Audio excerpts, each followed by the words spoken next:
మనకున్న క్షేత్రాలాగా నా సింహాచలం మన నరసింహస్వామి క్షేత్రాలాగా ఆరుపడే వీడనేది మన 6 కుమరన్ మన మురుగన్ స్వామి మురుగన్ ఆలయాలు ఉన్నాయి. సో వాటిలో ప్రత్యేకించి నేను పళని వెళ్ళినప్పుడు అక్కడ నాకు ఒక రిక్వెస్ట్ ఇచ్చారు. నాకు బాలాజీ గారు సుబ్రహ్మణ్యం గారు, మాకు ఇక్కడ సౌకర్యం లేదు, మాకు చాలా 2-3 బస్సులు మారాల్సి వస్తుంది, మీరు ఎట్లా అయినా కొంచెం దీన్ని చూడండి అంటే వెంటనే నేను మన రవాణా శాఖ మార్చులు మనం వారికి తెలియజేశాను, మన రామప్రసాద్ రెడ్డి గారికి. వెంటనే మన ఆఫీస్ నుంచి మనస్ఫూర్తిగా వారు వెంటనే దాన్ని అంటే చెప్పిన రిక్వెస్ట్ நீங்கள் ரிக்வெஸ்ட் சொன்ன உடனே ஒரு அதுக்கு ஈவினிங் శాంక్షన్ ஆயிடுச்சு. அதுக்கு like to I'm grateful to honorable CM Sri Nara Chandrababu Naidu garu for giving an immediate permission, also to Mandipalli Ramprasad Reddy garu for immediately giving a permission to let it get it operated. అలాగే కొనకళ్ళ నారాయణరావు గారికి కూడా నా ప్రత్యేక ధన్యవాదాలు.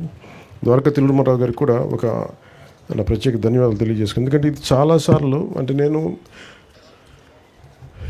ఈ tribal ఏరియాస్కి వెళ్ళినప్పుడు రోడ్లు ఎలా ఉండవు, చాలా సమస్యల మీద, జనవాణి సమస్యల మీద, కార్యక్రమాల మీద అంటే ఎవరైనా ఏం కోరుకుంటామంటే ఒక సమస్య చెప్పిన వెంటనే పరిష్కారం తొందరగా వస్తే మనం ఆశిస్తాం. ఒకసారి మనసున్నా కానీ అన్నిసార్లు జరగదు.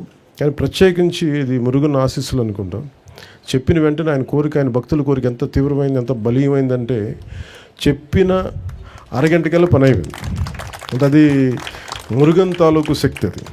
సో దీనివల్ల ఉపయోగించుకునేది ప్రత్యేకించి మన తిరుపతి నుంచి కానీ మన ఆంధ్ర నుంచి అటు తిరుత్తని పళని వెళ్ళాలనుకున్నా, అలాగే తిరుత్తని పళని నుంచి తిరుపతి రావాలనుకున్నా ఈ బస్ సౌకర్యం చాలా వెసులుబాటు చాలా బాగుంటుంది.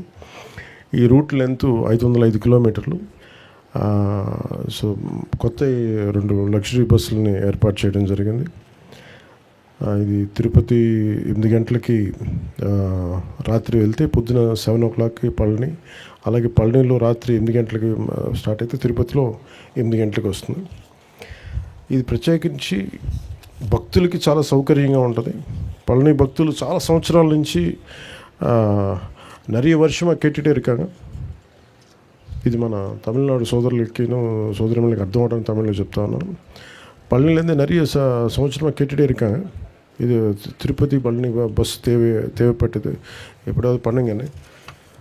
அதுக்கு உடனே శాంక్షన్ பண்ணியிருக்காங்க ஆனரபிள் சிஎம் ஸ்ரீ நாரா చంద్రబాబు నాయుడు సార్.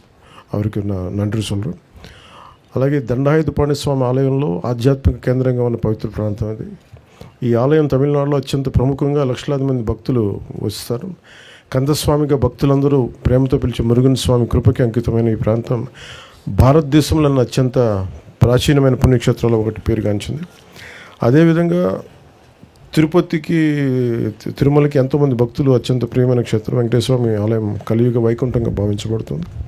ప్రతిరోజు లక్షలాది మంది భక్తులు ఈ పవిత్ర స్థలాన్ని దర్శించడానికి దేశం నలుమూల నుంచి వచ్చి స్వామివారి ఆశీస్సులను పొందుతూ ఉంటారు. కానీ ఇప్పటివరకు పళని నుండి తిరుపతికి నేరుగా వెళ్ళాలంటే భక్తులు వివిధ ప్రాంతాల్లో బస్సులు మార్చుకుంటూ చాలా ఇబ్బందులు పడుతూ ఎన్నో కష్టాలను ఎదుర్కోవాల్సి ఉండేది. వృద్ధులు, మహిళలు, చిన్నపిల్లలను వేసుకొని ఇలాంటి ప్రయాణాలు చాలా తీవ్రమైన ఇబ్బంది గురవుతారు. సో నేను ఫిబ్రవరిలో 2వ వారంలో వెళ్ళినప్పుడు జరిగిన నాకు రిక్వెస్ట్కి వెంటనే స్పందించడం జరిగింది. వెంటనే బస్సులు వేయడం జరిగింది. సో భక్తుల అవసరాన్ని అర్థం చేసుకుని తక్కువ ఖర్చుతోటి, అంటే ఇందాక మీకు ఆ ఖర్చు కూడా ఏంటంటే ఒక 680 రూపాయలు పెద్దలకి, 360 రూపాయలు చిన్నపిల్లలకి తక్కువ ఖర్చుతో భద్రతతో కూడిన ప్రయాణాన్ని అందించేందుకు గౌరవ ముఖ్యమంత్రి శ్రీ నారా చంద్రబాబు నాయుడు గారి నేతృత్వంలోని కూటమి ప్రభుత్వం వెంటనే నిర్ణయం తీసుకుంది. ఈ సమస్యను పరిష్కరించడానికి తిరుపతి పళని నేరుగా బస్సు సేవలని ప్రారంభిస్తున్నాం. ఈ కొత్త సౌకర్యం భక్తులకి ఇకపై నేరుగా తిరుపతికి, పళనికి చేరుకుని భగవంతుని దర్శనం చేసుకునే సులభమైన అవకాశాన్ని పొందగలరు. ప్రయాణ సమయం గణనీయంగా తగ్గడమే కాకుండా తిరుపతిలో వెంకటేశ్వర స్వామి దర్శనంతో పాటు భక్తులు దగ్గరలో ఉన్న కాణిపాకం, గుడిమల్లం, శ్రీకాళహస్తి, తిరుచానూరు వంటి ఆలయాలకు కూడా దర్శించుకోవచ్చు.